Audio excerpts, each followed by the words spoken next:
Welcome back to the Cherry Blossom project. In this second video I'm going to show you how to thread your mandus together, and for that you'll use the thread that came in the kit, this crochet cotton.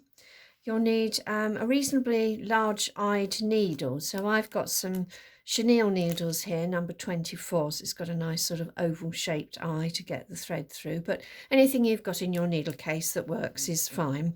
And you might find that you need a thimble if you're a thimble wearer, as we need to push the thread through some sort of thicker layers. So take the whole of the thread and thread that through the eye of your needle and put a knot on the end. Persuade it through.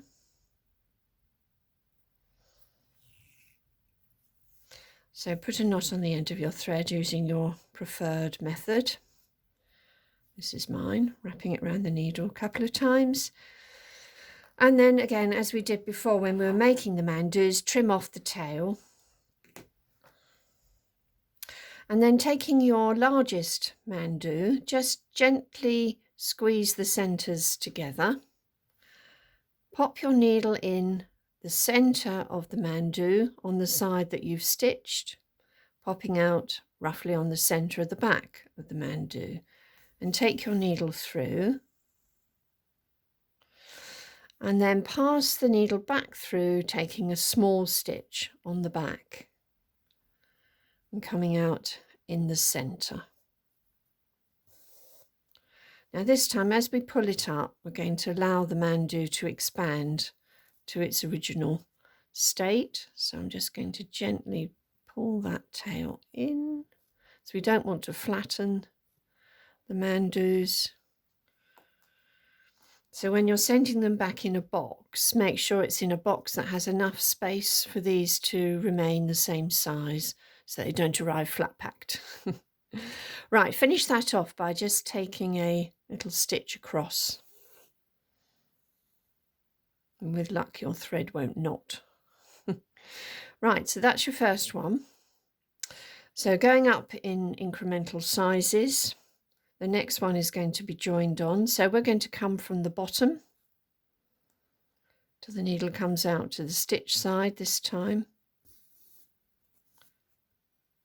Pull it up. And then allow that to expand, and have a look and see the distance you've got between here. So what have I got here? I've got about 2.5 to 3 inches gap, but it's not essential that yours is exactly the same. So remember, variation is good in this project, so don't feel worried about getting it exactly the same. Take a little stitch again so that that anchors the thread, and then carry on up. So I'll take the next one, squash it in the centre, come up from the base into the middle. Haven't put my thimble on, have I? Well, there we are. Perhaps you don't need a thimble. Take a little stitch across the top to anchor it. You can see it's quite a quick process.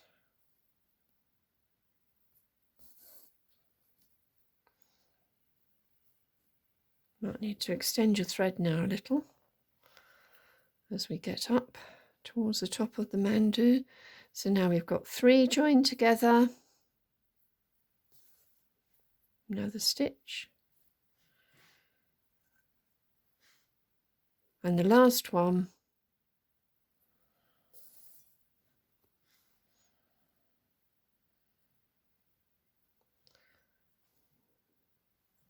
Take a stitch.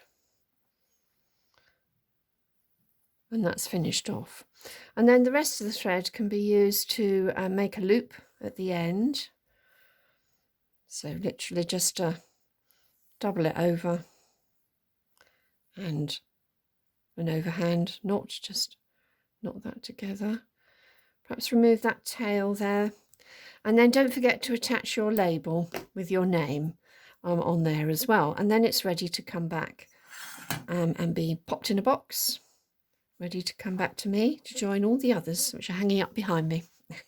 Thank you very much, everybody, for your contribution to this project. It's going to look really super. Thanks so much. Bye.